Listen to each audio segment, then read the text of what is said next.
Hello, so this is your recorded lecture for the pharmaceutical calculations for pharmacy technicians, Chapter 11, which will cover oral medication labels and dosage calculation.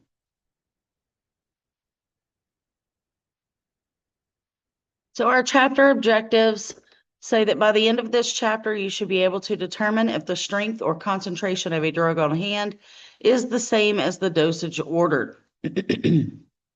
Excuse me. You should also be able to calculate doses for tablets and capsules using available strengths and calculate doses for liquid drug preparations using available concentrations and explain their measurements. So that's what we're getting into with this material. So our overview here says, sorry, I'm trying to get this thing out of my way. There it goes. So our overview here says that information on drug labels includes the drug's name, the dosage, the strength, the form, such as tablets, capsules, liquid, ointment, etc. It should also state the total amount of active ingredient contained in the formulation, the route of administration, the storage requirements, warnings, manufacturing information, and references. The United States Pharmacopoeia, or USP, sets official public standards for all prescription and over-the-counter medications, dietary supplements, and other healthcare products. Remember, the National Formulary is part of the USP, and the National Formulary, if you're not familiar, is going to provide a listing of all of the drugs that are available on the market within the United States.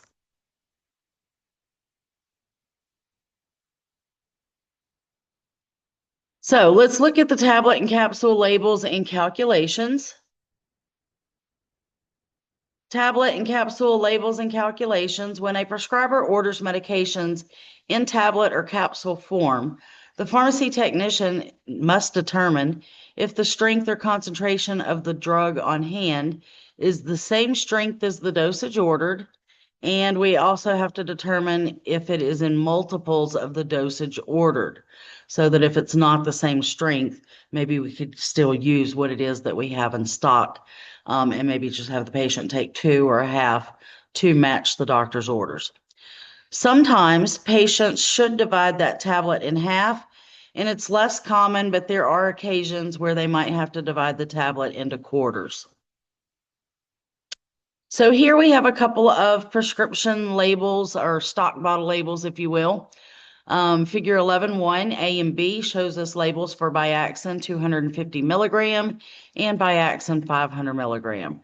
So as stated on the previous slide, you can see there's a plethora of information here on these labels. It does tell you the name of the drug. It tells you that each of these is a film tab. That means it's a tablet coated with a film. It also tells you the quantity contained in each packaging, provides the NDC number for each packaging, and has a barcode there for each packaging. It also provides the name of the manufacturer. In this case, that is Abbott. That is the A that's kind of down here at the bottom of the label. That's what that stands for.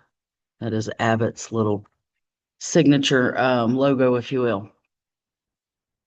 So different strengths. When we have various strengths of a drug that are available, the pharmacy technician needs to select the strength that's going to require the patient to take or need the least number of tablets that will provide the ordered dosage. So in other words, if the doctor prescribes a 250 milligram tablet, if you have the 250 milligram tablet, by all means use that.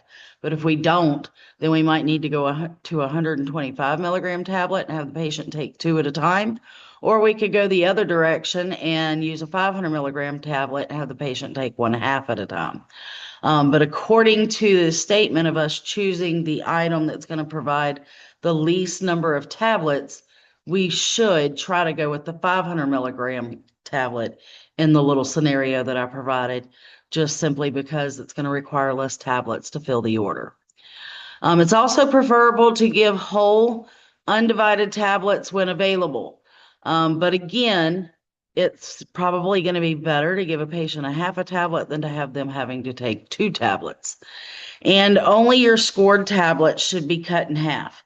And with that, I also want to add that any long-acting, delayed release, sustained action, any of those types of things that means that the medication's being released over a period of time instead of immediately all at once, those sustained release tablets should never be cut or crushed because it is going to interfere with the mechanism of release. And it will take a drug that's supposed to be released into the body over a period of time and turn it into a drug that is immediately released. That can cause some severe drug reactions and also cause the patient to maybe experience some of the more severe side effects of that particular drug. Here in figure 11.2, we have labels labeled A, B, and C. C is on the next slide. So label A, we have clonazepam 0.5 milligram. It contains 100 tablets. This label goes so far as to show you a picture of what the tablet should look like. The NDC number is present.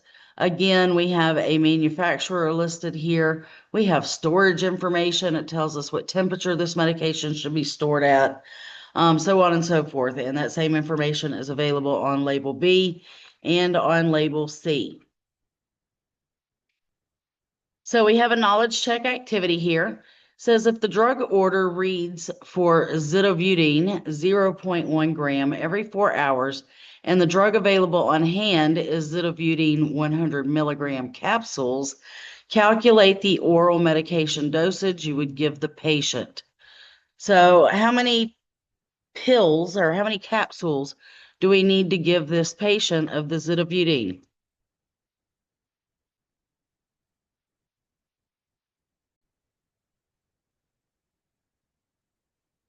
Okay, so we have the 0.1 gram that was ordered.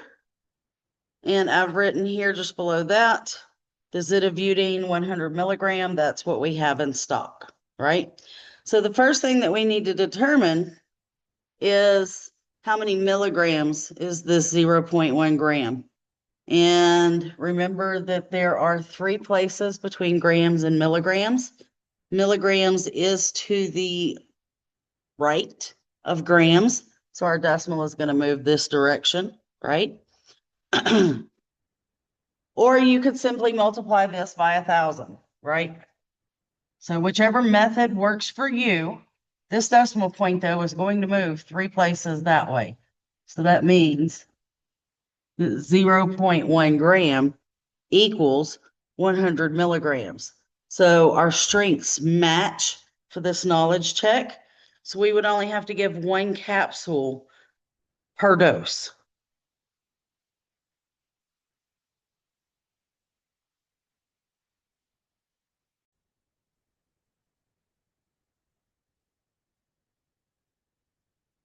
So as you can see here, the patient would receive 1 100 milligram capsule of zidovudine every 4 hours.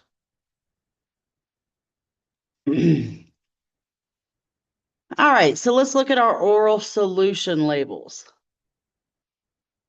So oral solutions are liquids usually ordered for children, elderly people, or patients who are not able to swallow tablets or capsules. Each oral solution contains a specific amount of medication in a given volume as written on the label. So here we are with figure 11.3. We have labels A and B on this slide, just showing us the information that is available on that prescription label. You can see here we have our quantity, we have our drug name. It tells us it is for oral suspension. It tells us what the final concentration is going to be. When we mix the suspension, we will have 125 milligrams per 5 milliliters. There's some information highlighted over here. That's just telling you how much water, distilled water, you would need to add to complete this suspension. They have this representing like the manufacturer information. We have our, legal warning label. It also says shake well before using. And that is because even though we mix this with water, we're still going to have some solid particles contained within this medication because it is a suspension. Suspensions, the medication will never fully dissolve. It will have some solid particles floating within the product itself. Same thing down here with the second label. It tells us all the information, tells you the quantity once it is mixed. It has the strength for once it is mixed. Again, it tells you about it being a suspension. We have NDC number, right? It's there just to show you. They don't have an actual NDC number. This label here is much larger. We can see it a little better because of the fact that it's the only one on the screen. So label C here, again, we have a quantity for when it is mixed. This would be the final strength for once it is mixed.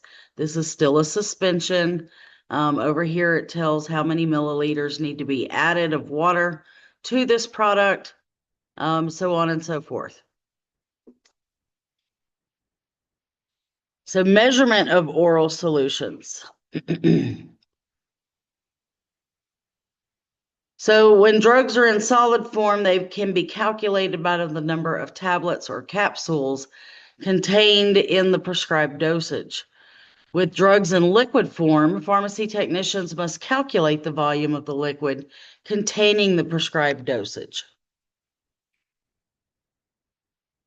So the supply strength is written on the label indicating the amount of drug per milliliter of solution. And they give us some examples here of 125 milligrams per 5 milliliters, or 250 milligrams per 5 ml, or 375 milligram per 5 ml.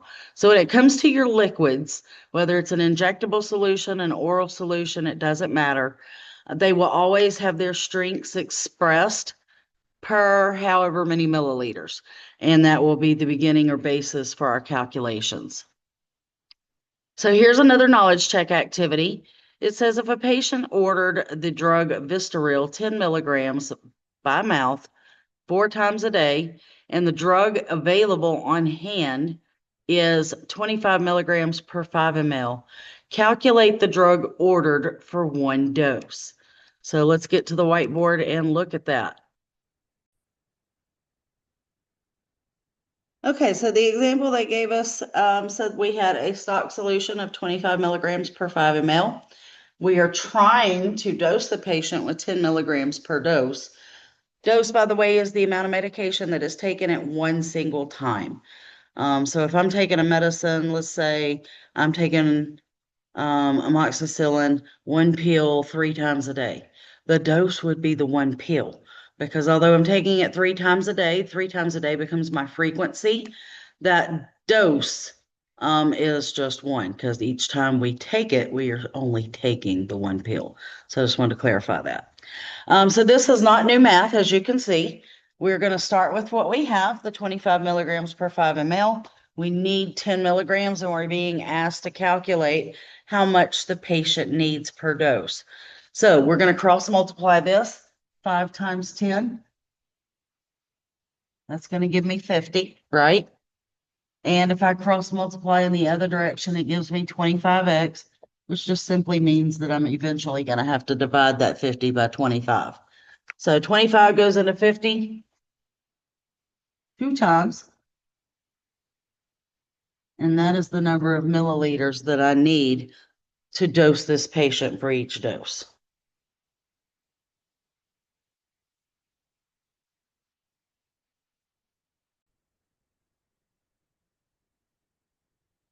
All right, so as you can see here on the answer slide, that we did calculate that correctly. Down here, the patient would receive 2 milliliters of Vistaril for 1 dose, is what it says there along the bottom. So we calculated that correctly.